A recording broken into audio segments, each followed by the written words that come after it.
Bueno, primero les voy a pedir que me acompañen a compartir un video y luego les voy a hacer mi propuesta. Y nosotros estamos totalmente vinculados en forma energética, en forma cíclica, con lo que la Tierra nos brinda. Entonces, hay un respeto mutuo. La Tierra nos alimenta, nos alimentamos con los productos que da la Tierra.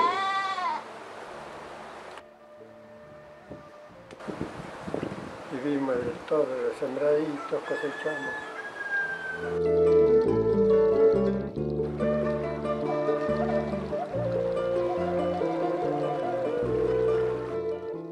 Bueno, apenas madre no tengo. No tengo padre, no conocí padre. Así que chiquito tenía que ponerle espalda.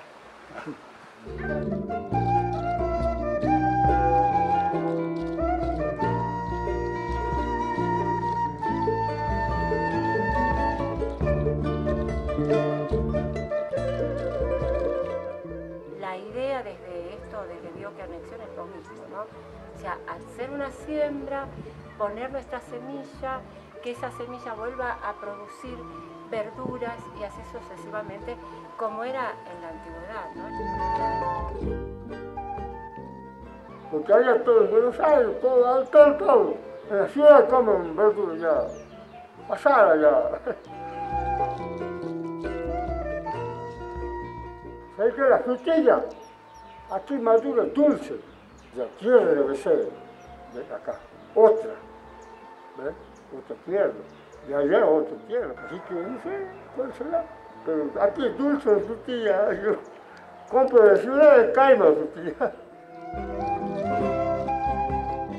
La tierra te autoprotege y te autosostiene por sí sola. Basta con respetarla. No lo he hecho química, porque creo que hace mal química el corazón. ¿Ves? Así me dice.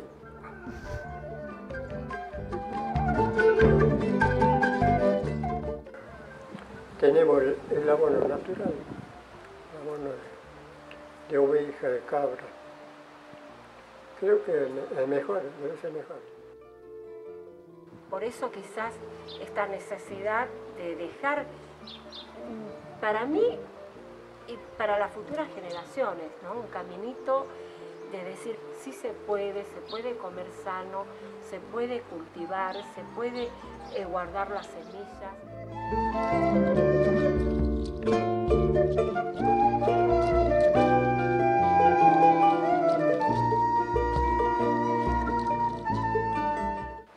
Espero que le guste los cayotes y que venga a comprar más.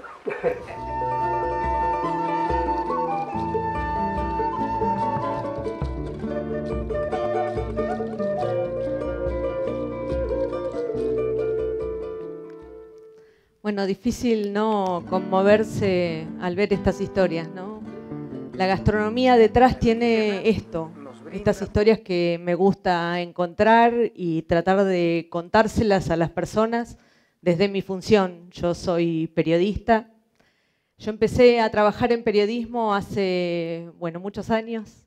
Pisé mi primer redacción a los 19 años y disfruté muchísimo ese trabajo durante casi 10 años.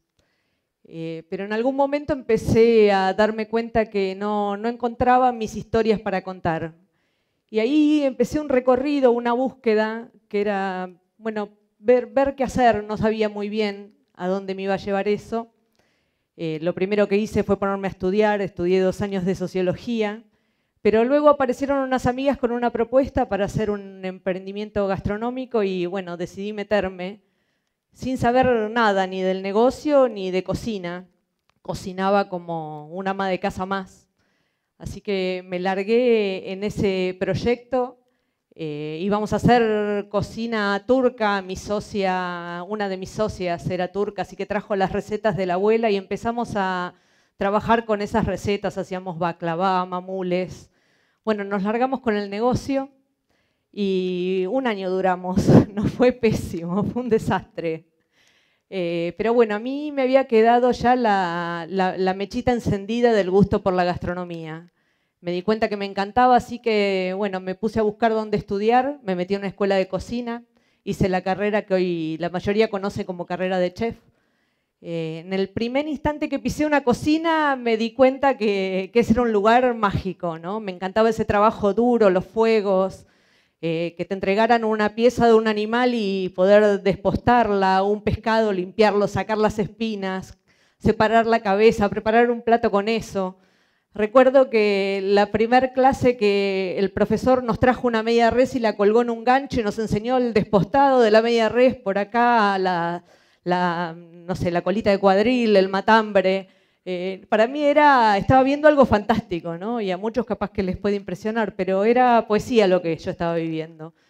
Bueno, trabajé 10 años en gastronomía, cociné durante 10 años y en un momento pensé que podía fusionar estas dos profesiones que yo llevaba adelante o que vivían en mí, la cocina y el periodismo. Y ahí es cuando me decidí a hacer periodismo gastronómico.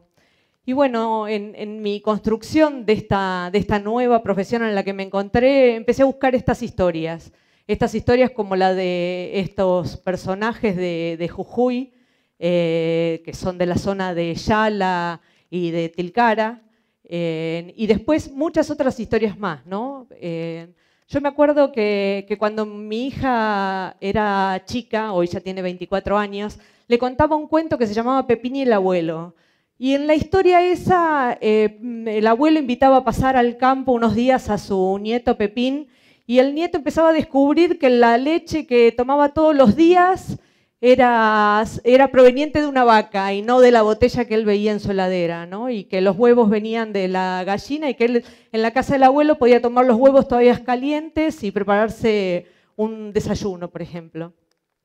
Bueno, me parece que de alguna manera nosotros estamos viviendo eso, ¿no? Como la enajenación de esas cosas que históricamente fueron cercanas y supernaturales. No sé cómo pasó, pero perdimos el eje. Conocer estas historias nos hace recuperar el eje. Entonces, cuando empezamos a hablar de biodiversidad, de sustentabilidad, de agricultura familiar, y le ponemos una cara, eso adquiere sentido. Si no vemos la cara, son palabras que entendemos el significado, que las encontramos en el diccionario, pero son palabras, no más que eso. Bueno, yo buscando estas historias me voy encontrando con muchas y voy descubriendo cosas que están demasiado cerca nuestros, que son muy cotidianas, que es un ejercicio que podemos permitirnos hacerlo todo, ¿no? Desde cuando vamos a una feria gastronómica y están los puestos con los productores, es tomarnos un ratito y charlar con estas personas para que nos cuenten cómo hacen su trabajo cotidiano, ¿no? Cómo se levantan, cómo empiezan a trabajar, cómo hacen su tarea en el campo. Hay un destino que es como el destino turístico por excelencia de los argentinos, que es Mar del Plata, ¿no? Todos en algún momento de su vida han pasado por Mar del Plata seguramente. Bueno, Mar del Plata es una sorpresa, por ejemplo, ¿no? Es un destino que está muy cerca de nosotros y que encierra en no más de 60 kilómetros a la redonda productos de sierra, mar y pampa. Y esas son cosas que uno no descubre hasta que, nada, se toma el trabajo de mirar un poquitito más allá. La zona de Sierra de los Padres, por ejemplo, que está a 15 kilómetros de Las Olas, tiene un desarrollo de huertas espectaculares y hay grandes proyectos como la producción de kiwi, por ejemplo, que hacen un desarrollo de producto para exportar, hasta una familia que se dedica a la producción de alcaparras y se asocian con el cocinero de la zona, que es el mejor restaurante de la zona, y le venden los alcaparrones, que él directamente le compra toda la producción. Bueno, esas asociaciones entre cocineros y productores se van dando sistemáticamente. Uno no las conoce, solo ve el resultado en el plato, en eso que nos encanta comer cuando vamos al restaurante. Pero es muy, muy frecuente encontrarse, no sé, un cocinero en Retiro, por ejemplo, que fue a buscar un cajón de naranjas sanguíneas que solo las consigue si se toma el trabajo de establecer el vínculo con ese productor, arreglar que le mande cuando está la naranja justa, y solo así llega a nuestro plato, porque son pequeñas producciones que no entran en el sistema de distribución de los grandes productores. Eso también es muy llamativo. No sé si alguno conoce el dato de que el 80% de lo que llega a nuestra mesa, o sea, de lo que comemos a diario, proviene de la agricultura familiar. Estos son unidades familiares que se dedican a la producción de huerta principalmente y que solo pueden funcionar porque son estas unidades familiares, ¿sí? Si no, es un trabajo que no rinde, no enriquece. Entonces solo lo pueden hacer estos grupos familiares. Eso lo podemos ver muy cerquita de acá, ¿no? Si nos vamos a La Plata, no más de 50 kilómetros, tenemos una zona muy importante de producción de huerta de agricultura familiar, lo mismo que en la zona de Escobar. Está cerca, lo que yo les propongo es que se tomen el trabajo para encontrar a estos productores, para entender y darle un valor que va más allá del precio que pagamos por ese producto. Eso va a permitir que esta biodiversidad que nosotros estamos disfrutando en nuestros platos desde hace un tiempo, si recuerdan, hace aproximadamente 15, 20 años, no existía la riqueza gastronómica que hoy estamos disfrutando.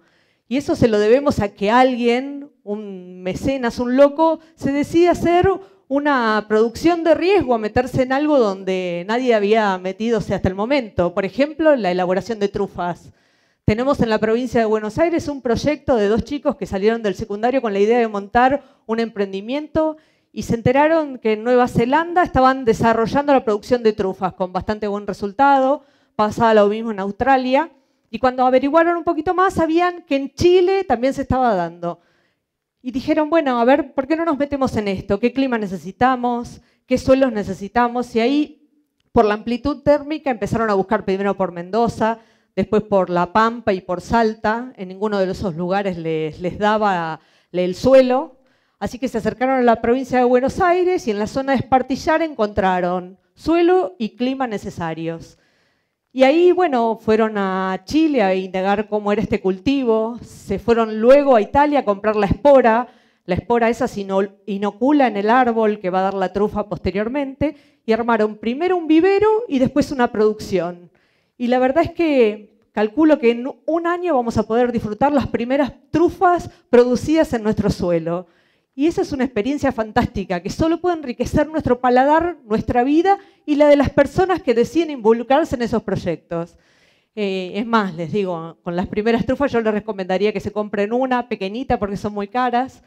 Compren un frasco, metan un par de huevos bien lavados, crudos, con la trufa al lado y después se hagan una tortilla o un huevo frito con esa trufa que va a ser una experiencia increíble.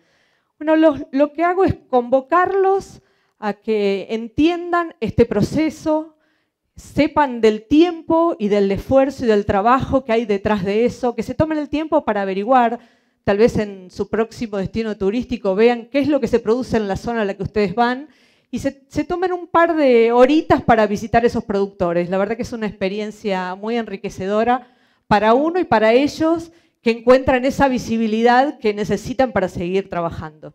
Nada más.